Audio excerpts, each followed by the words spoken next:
A paz do Senhor, meu amado, minha amada irmã, prezado amigo.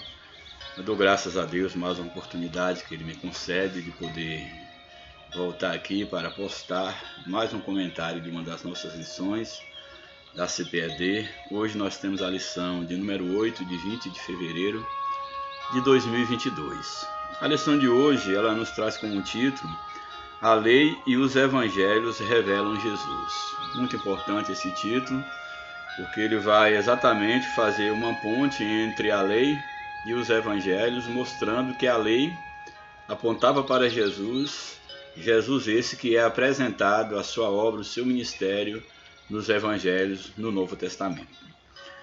O texto áureo da nossa lição está no livro de Deuteronômio, capítulo 6, verso 4. Esse texto ele reaparece na leitura bíblica em classe. Nos diz assim o texto: Ouve, ó Israel, o Senhor nosso Deus é o único Senhor. Aqui nós temos esse texto bastante conhecido, é o texto ouro, podemos dizer assim, da lei, ouro para a nação de Israel. Esse texto ele reaparece aqui dentro do contexto e estarei fazendo aí uma pequena explicação desse texto. A verdade prática nos apresenta: a lei não salva, mas esboça o plano da redenção em Cristo confirmado nos evangelhos. É muito importante esse conhecimento, quando aqui o texto nos apresenta que a lei ela não salva. A Bíblia diz que pela lei nenhum homem pôde se salvar, nenhum homem foi justificado pela lei, mas a lei ela é divina e ela tem a sua importância, porque ela aponta para o plano de redenção em Cristo Jesus. Ela não salva, mas ela aponta para esse plano de salvação. Salvação essa que é concretizada na obra de Cristo registrada no Novo Testamento, nos Evangelhos, mais especificamente falando. A leitura bíblica em classe está no livro de Deuteronômio, capítulo 6, verso 4 até o verso de número 9. Depois um outro texto é Lucas, capítulo 1, o verso 1 até o verso de número 4. Bem, o primeiro texto, Deuteronômio 6, melhor dizendo, 4 a 9, o verso 4, aí do capítulo 6, nos diz o seguinte: Ouve, ó Israel, o Senhor nosso Deus é o único Senhor. Aqui eu chamar um texto de ouro, muito caro para a nação de Israel, que também é claro que ele pode ser aplicado, a sua importância, a sua validade, o seu princípio, ele continua válido nos nossos dias. Então aqui Deus ele está se voltando para Israel, por meio aqui do escritor, dizendo: Ouve Israel, o Senhor nosso Deus é o único Senhor. Porque nós chamamos esse texto de o coração em termos de doutrina, de ensinamento, não só para a nação de Israel, como para todo o povo de Deus. Porque esse texto ele está mostrando que o Senhor, o Deus de Israel, ele é o único Deus. E é interessante que o texto diz: Ouve, ó Israel, o Senhor, mostrando Deus enquanto soberano, o Senhor nosso Deus é o único Senhor. Ou seja,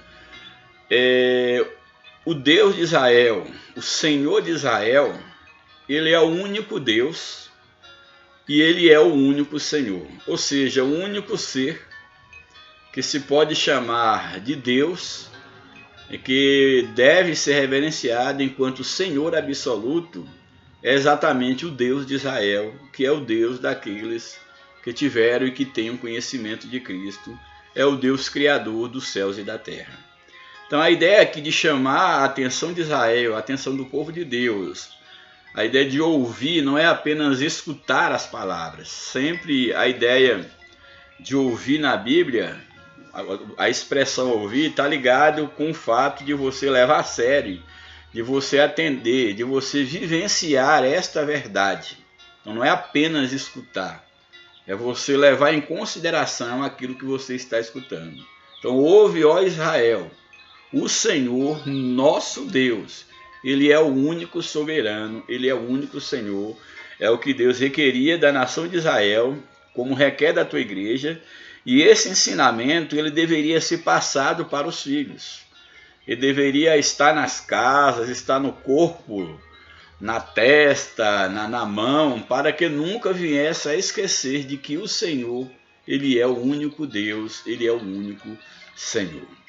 Aí na sequência, no verso 5 aí do capítulo 6, diz o seguinte: amarás, pois, o Senhor teu Deus de todo o teu coração, de toda a tua alma e de todas as tuas forças. Muito interessante que nós temos aqui algumas expressões e todas elas dando a ideia de uma totalidade em relação à forma como se deve amar a Deus. E amar aqui é exatamente se voltar inteiramente para Deus. Amarás, pois, o Senhor teu Deus, que é o único Deus, de todo o teu coração. Aqui coração é tomado exatamente como uma referência a essa representação, a essa sede do amor. Geralmente, quando nós falamos do amor, nós pensamos logo no coração. E aqui coração não pode ser tomado como um órgão físico, que é uma máquina, um motor cuja função é só bombear o sangue.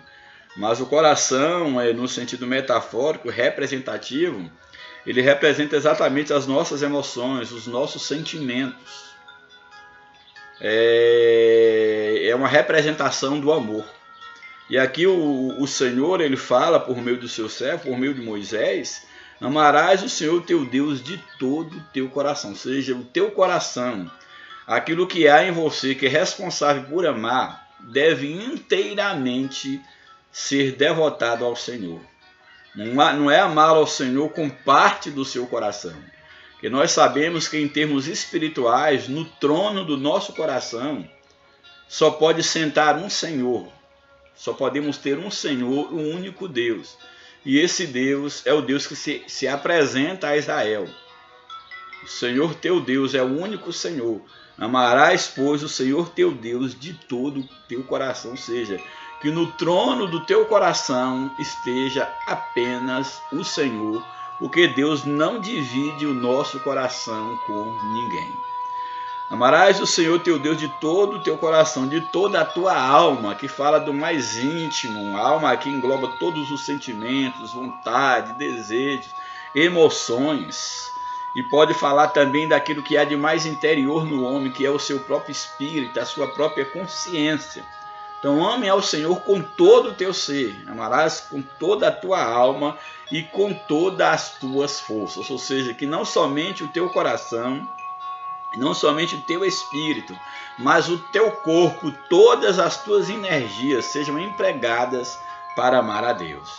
E aí nós observamos que quando o texto afirma amarás ao Senhor de todo o teu coração, de toda a tua alma, de todas as tuas forças, aqui faz, podemos dizer assim, há uma referência ao que o salmista diz em relação a amar ao Senhor como um todo, a devotar o seu ser como um todo. Bendizer ao Senhor, adorar ao Senhor.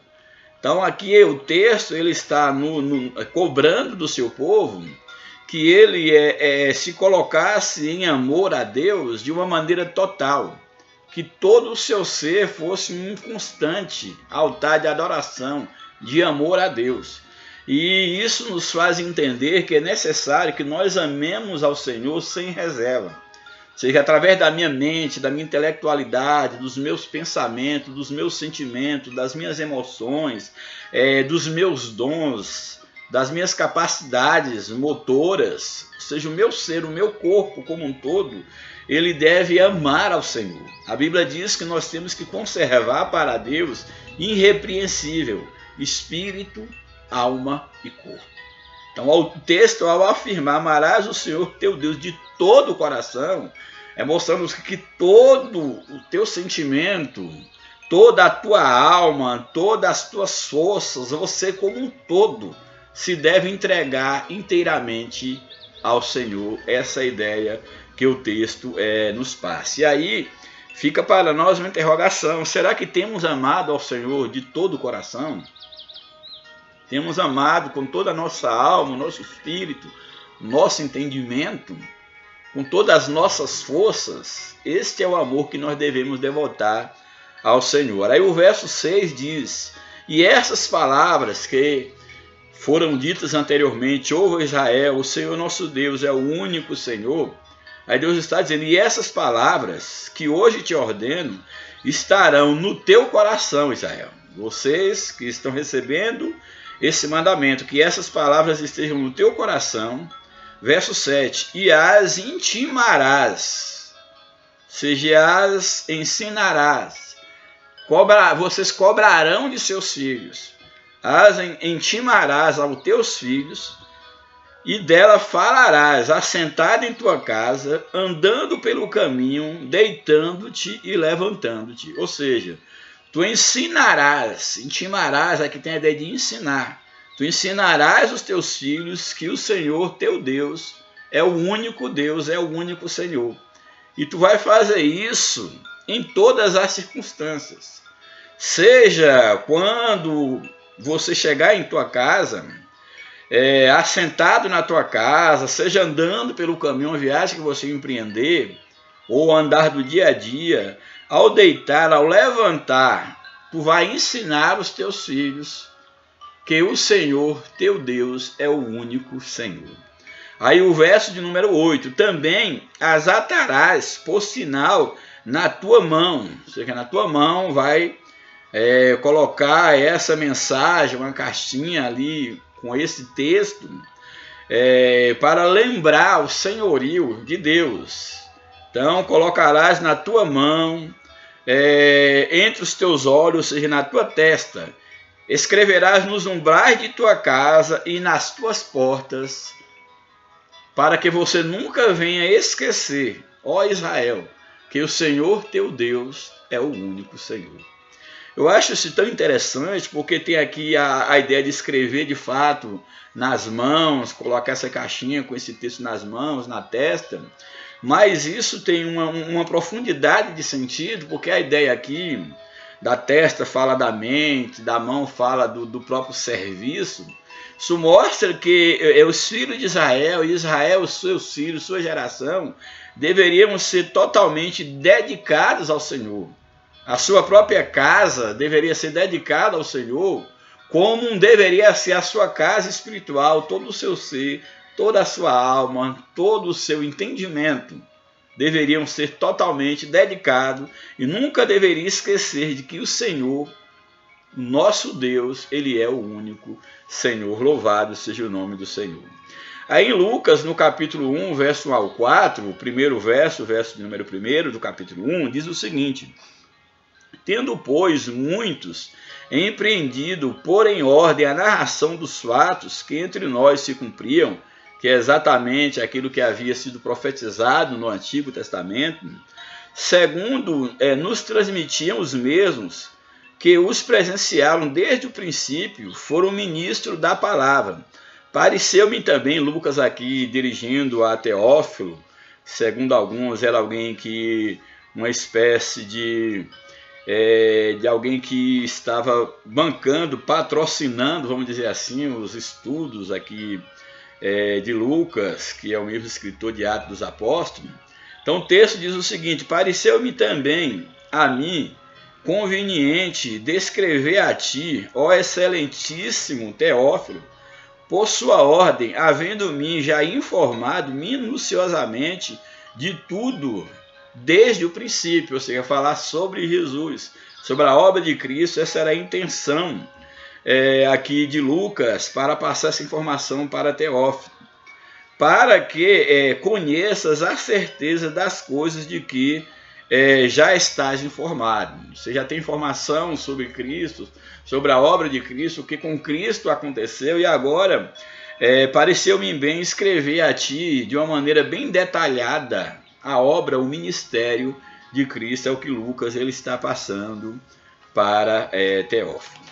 Bem, indo para o comentário da lição, a introdução da lição nos apresenta o seguinte: a lei e os evangelhos pertencem respectivamente ao Antigo e ao Novo Testamento. São livros sagrados de origem divina que integram o cânon das Escrituras. Possuem igual autoridade como regra de fé e prática, porém com funções distintas. Isso aqui é muito interessante levarmos em observação que tanto o Antigo quanto o Novo Testamento são livros canônicos, têm autoridade divina, porém cada um ele tem uma finalidade específica, uma finalidade, uma função distinta. Os preceitos e as narrativas da lei têm aplicações nos evangelhos. Então aquilo que foi preceito lá no Antigo Testamento, na lei, há uma aplicabilidade nos evangelhos, no Novo Testamento. Na lição de hoje estudaremos a relação entre o Pentateuco e a mensagem de Cristo, ou seja, a relação entre os 5 primeiros livros da Bíblia, que são chamados de Pentateucos, e o Evangelho de Cristo. Bem, o primeiro tópico aí da lição tem como título o Pentateuco, a lei de Deus. Primeiro subtópico, os 5 livros da lei. Pentateuco é uma palavra que deriva de 2 termos gregos, penta e teuchos, que significa 5 volumes. Então, Pentateuco é a ideia de 5 volumes, que são os 5 primeiros livros da Bíblia, da nossa Bíblia, e que forma aí a Torá do judeu. Trata-se de um conjunto formado pelos 5 primeiros livros do Antigo Testamento. Quais são esses livros? O Gênesis, o Êxodo, o Levítico, o Número e o Deuteronômio. No texto hebraico, e pelos judeus ainda hoje, esses volumes são denominados de Torá, a Torá aí dos judeus, com o sentido de instrução, ensino, direção.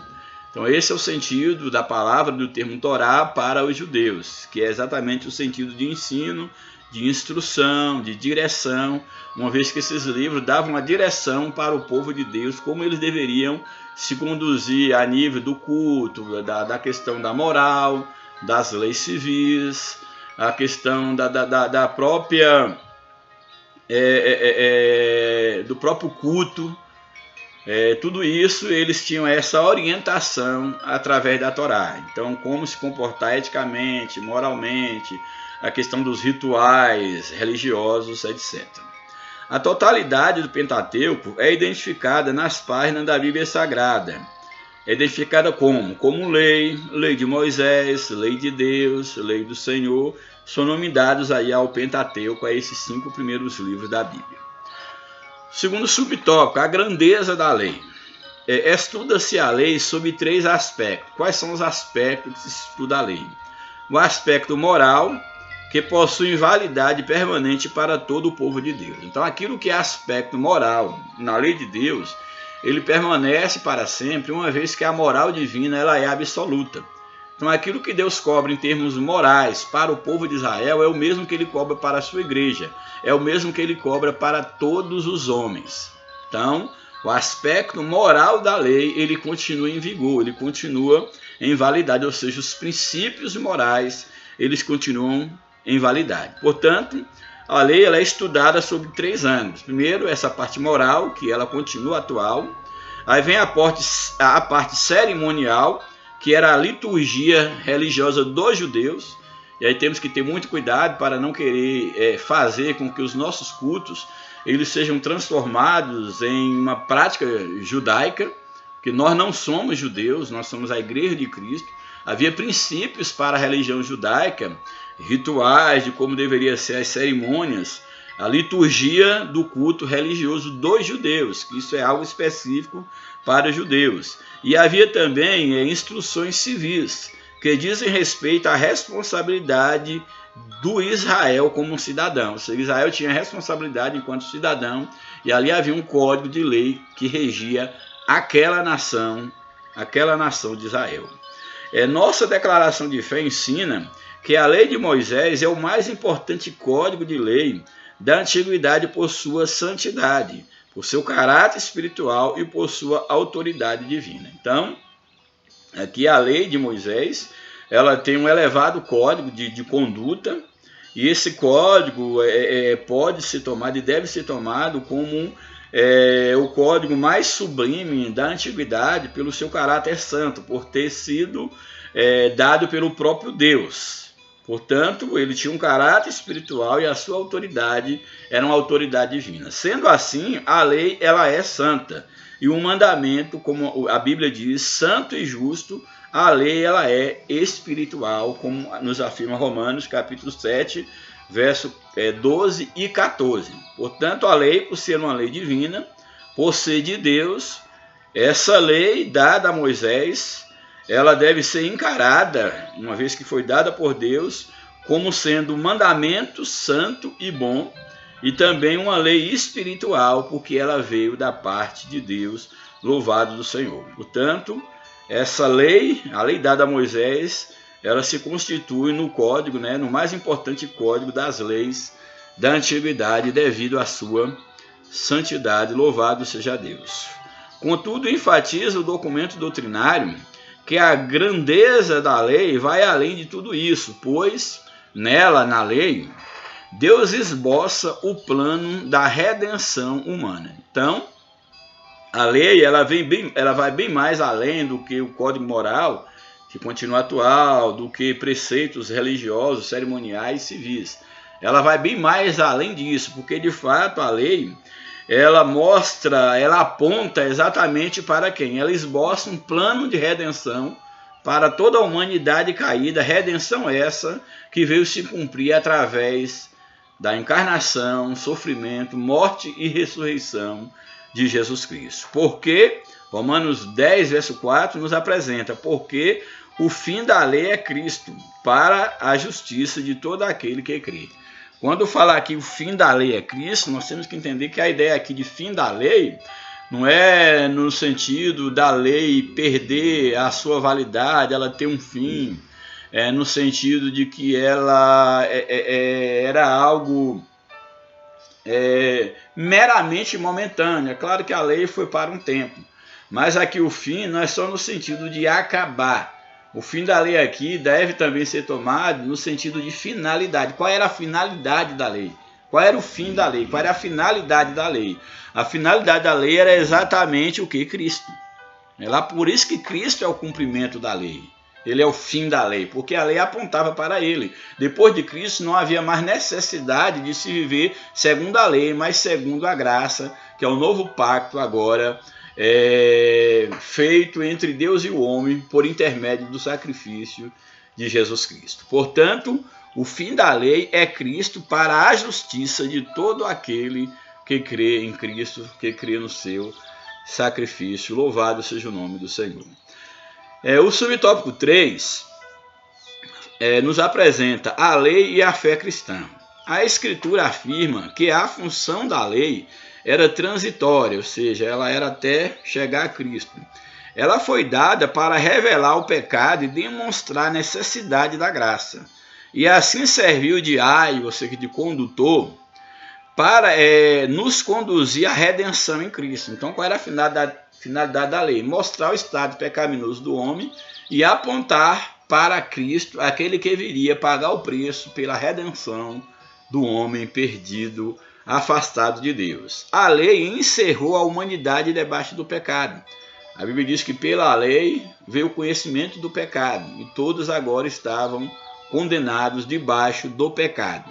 Então a lei encerrou a humanidade debaixo do pecado e desse modo ninguém pôde ser salvo pelas obras da lei, como Gálatas 2,16 nos apresenta. Nesse aspecto, a obra de Cristo nos resgatou da maldição da lei e nos deu vida mediante o Evangelho. Então essa relação entre Evangelho, a lei e a fé cristã, aqui como esse subtópico coloca, mostra exatamente que a obra de Cristo nos resgatou da maldição da lei e nos deu, mediante o Evangelho, a vida eterna. Ou seja, a lei mostrou nosso estado de maldição, de pecado, e apontou para Jesus, que agora no Evangelho, ele, no caso, é concretizada a profecia sobre ele, e mediante o Evangelho, Cristo nos anuncia a vida, nos livrando da morte, uma vez que pela lei nós estávamos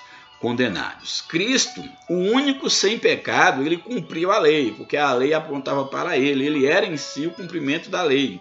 Cristo cumpriu a lei e inaugurou a dispensação da graça, ou seja, a nova aliança. Louvado seja o nome do Senhor. Agora, livres da lei, vivemos debaixo da graça divina, e todo aquele que permanece em Cristo não vive pecando. Isso aqui também é muito importante.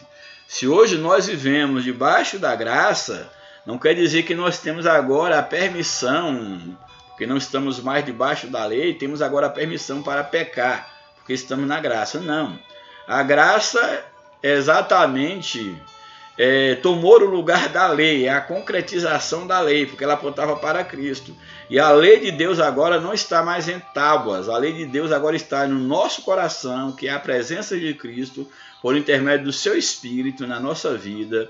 Louvado seja o nome do Senhor. Portanto, é necessário que nós estejamos atentos que dentro dessas sessões de Êxodo, Deuteronômio, principalmente aí, mais especificamente fala sobre a lei, Êxodo 20, Deuteronômio aí 33, nós encontramos outros materiais, não encontramos, melhor dizendo, apesar do que nós chamamos o Pentateuco, ele é tomado como a lei, mas mais especificamente no livro de Êxodo e no livro de Deuteronômio nós vamos encontrar especificamente conteúdos que nos referem apenas à lei.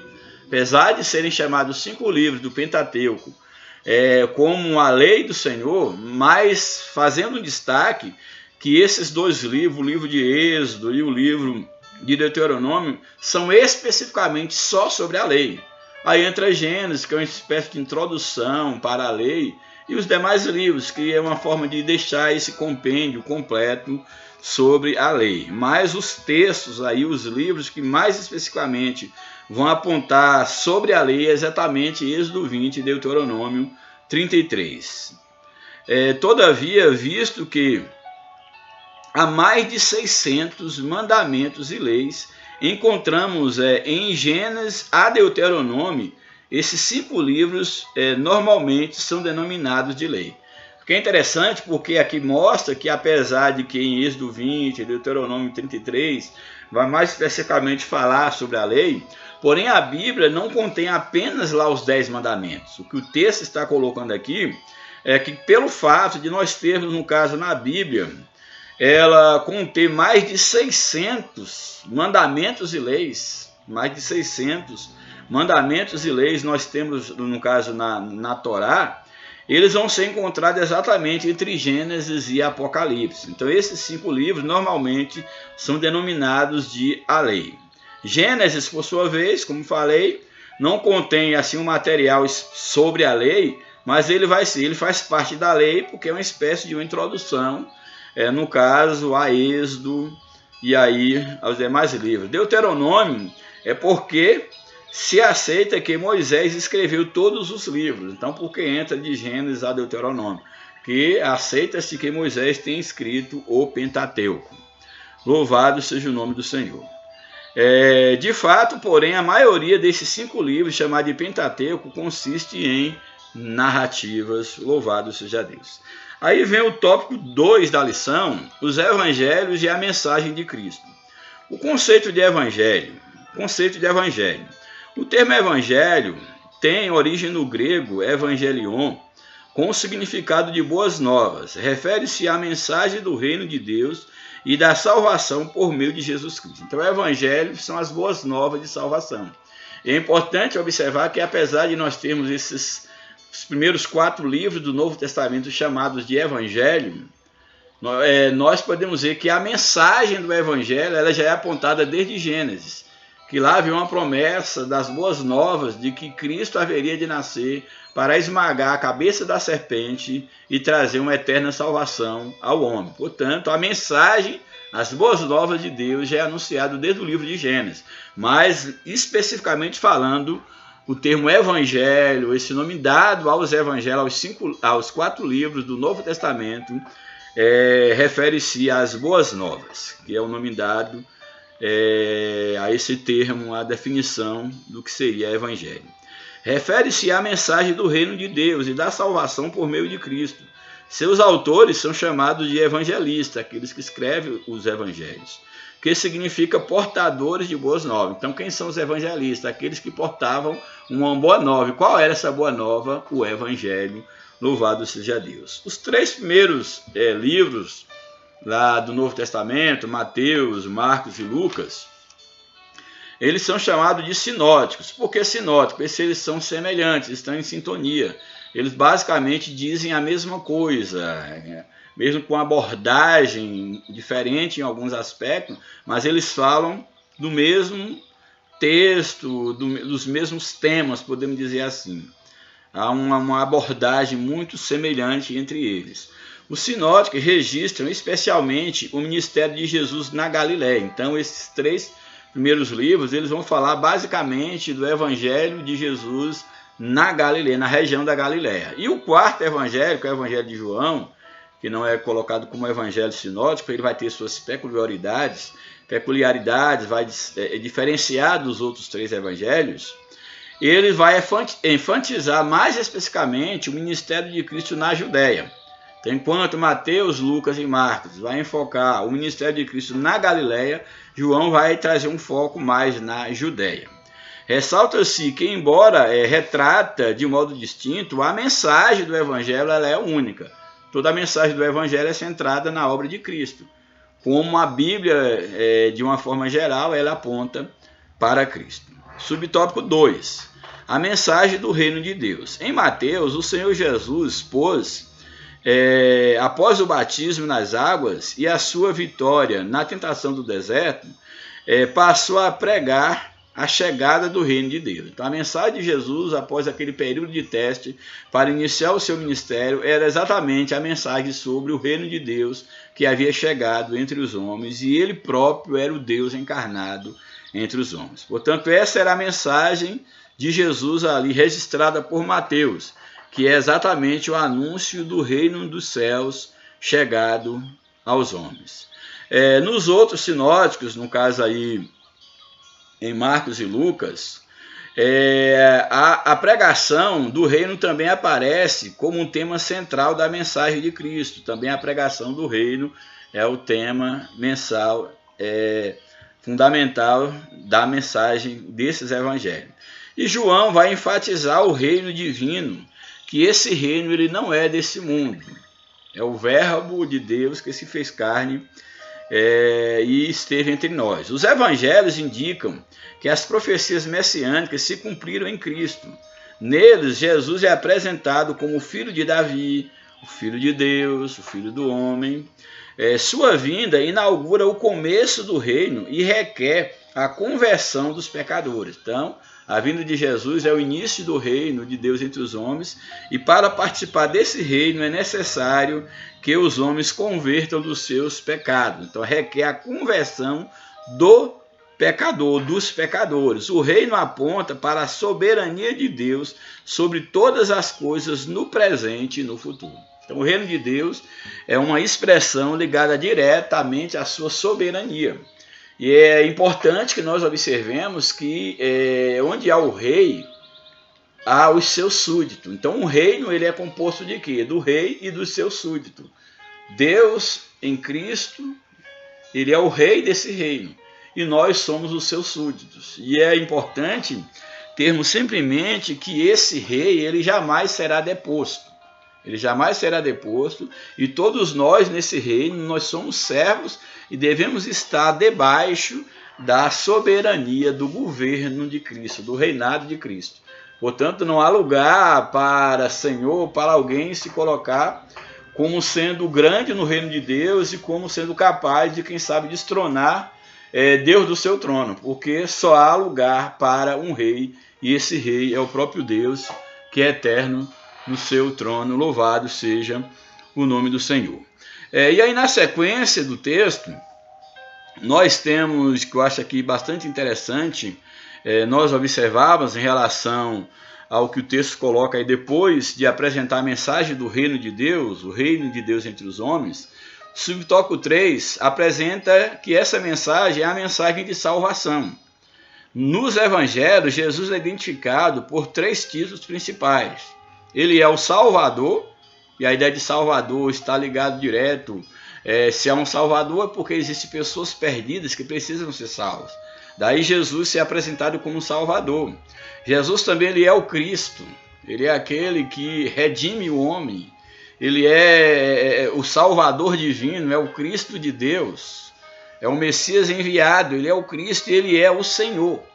Então esses são os termos, os títulos dados a Cristo.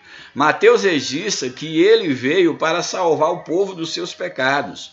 Marcos afirma que é preciso crer em Cristo para ser salvo.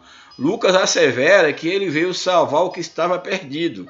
João esclarece que ele é o Salvador do mundo. Louvado seja o nome de Jesus. Então essa é a mensagem do Evangelho, a mensagem de salvação através de Cristo Jesus. Por isso a mensagem da salvação é um ato do amor e da graça divina pelos méritos de Cristo. Os elementos dessa salvação incluem a fé no sacrifício de Cristo, o arrependimento de pecados e o novo nascimento. Isso aqui é importantíssimo, que os elementos que compõem os elementos principais da salvação é exatamente a fé no sacrifício de Cristo, para que aí pela fé o homem possa ser justificado.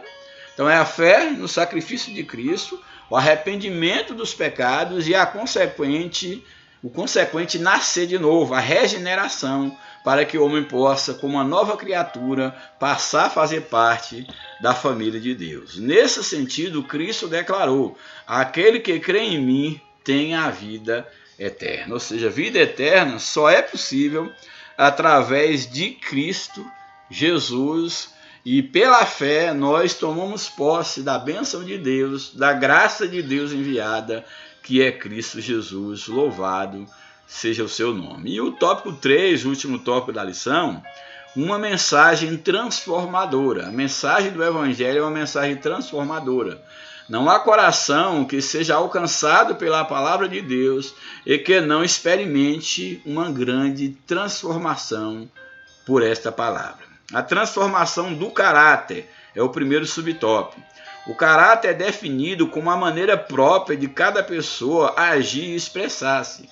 Então, o caráter é a característica própria de cada pessoa, é a sua individualidade. Então, na lei, o Decálogo, ou os 10 mandamentos, apresenta as orientações básicas para o modo de viver dos israelitas. Esses princípios também são aplicados nos evangelhos. Aqui coloca uma exceção à questão da guarda do sábado, mas os princípios por trás de cada mandamento, eles continuam em validade. Contudo, é necessário nós observarmos que a mera observância de código não pode salvar ninguém, não é observar meramente um código. É necessário que nós entendamos e colocamos em prática os princípios por trás de cada código ali dos 10 mandamentos. Somente a graça divina é capaz de transformar o caráter do homem, ou seja, não é a lei em si, não é o código em si, mas é a graça de Deus, é o próprio Cristo para o qual a lei, para o qual os códigos judaicos eles apontavam. Por meio da ação do Espírito Santo e da obediência ao Evangelho, o homem pode compartilhar a natureza do caráter de Deus. Desse modo, a mensagem do Evangelho de Cristo produz uma substancial mudança no caráter do cristão. A verdadeira mudança, a legítima mudança na nossa vida, que agrada a Deus, é uma mudança operada pelo Espírito Santo, por meio do Evangelho, por meio da sua palavra, que nos impõe, que implanta em nós o caráter, a vida de Cristo em nossa vida. Então a verdadeira mudança, ela se dá pela palavra de Deus. E o último subtópico, a restauração da família. Na lei, a dissolução do casamento era permitida por qualquer motivo.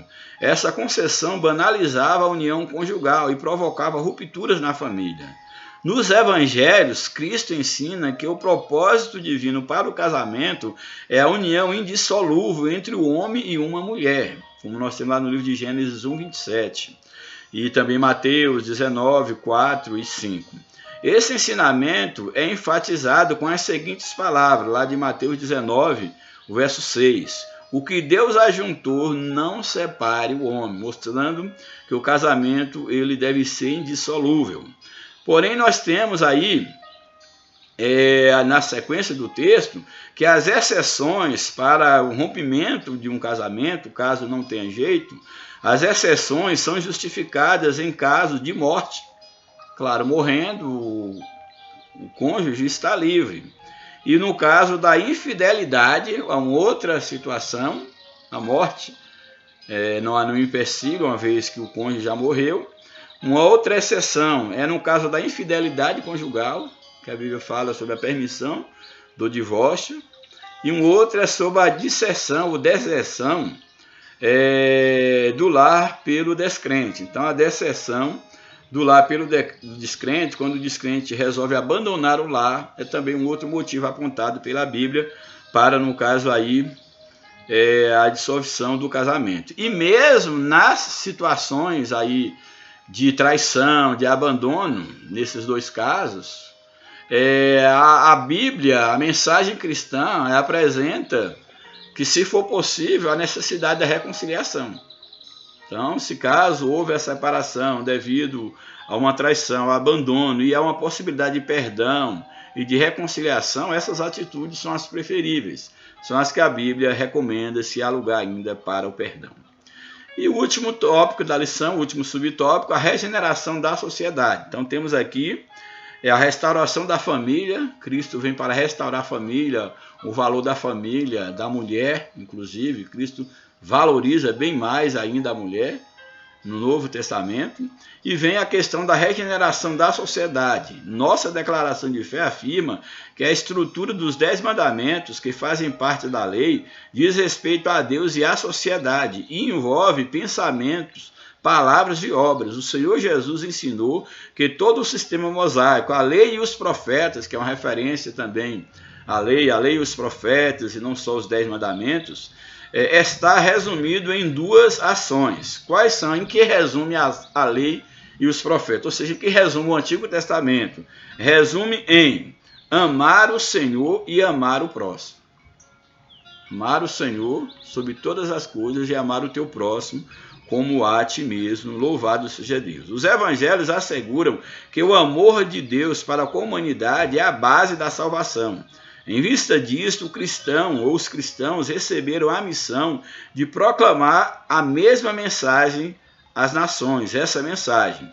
Assim sendo, a igreja fiel, guiada pelo Espírito, ao pregar e viver o evangelho, torna-se o sal da terra e a luz do mundo, exatamente porque está cumprindo a vontade de Deus e o amor de Deus está derramado no coração dos seus. E aí a conclusão da lição nos apresenta: a função da lei era transitória, ela revelava o pecado, mas também aponta para o plano de salvação em Cristo. O Senhor Jesus nos libertou da condenação da lei, que todos estávamos condenados pela lei. Nos evangelhos, as boas novas dessa salvação estão reveladas. Em suma, as obras da lei não justificam, mas pela graça somos salvos por meio do arrependimento e da fé em Jesus Cristo. Então, pela lei ninguém se salva, mas através de Cristo, do evangelho, nós somos levados a nos arrepender dos nossos pecados e pela fé sermos alcançados, perdoados e justificados pelos méritos de Cristo. Que Deus nos ajude, Deus nos abençoe, que nós possamos entender de fato quais foram os propósitos da lei e qual é o propósito do evangelho, que era exatamente revelar a Jesus Cristo como o único, bastante suficiente Salvador da humanidade. Tudo é por Ele e para Ele, dele, por Ele e para Ele. Tudo é sobre Ele. Glória, pois, a Ele eternamente. Que Deus nos abençoe, que o Espírito de Deus continue falando ao nosso coração, que nós tenhamos consciência da dependência que nós temos de Deus, da salvação em Cristo e valorizar esse tão grande presente de Deus para a humanidade. Que Deus te abençoe, continue orando por nós. Deus abençoe a tua casa e a tua família, em nome de Jesus. Amém.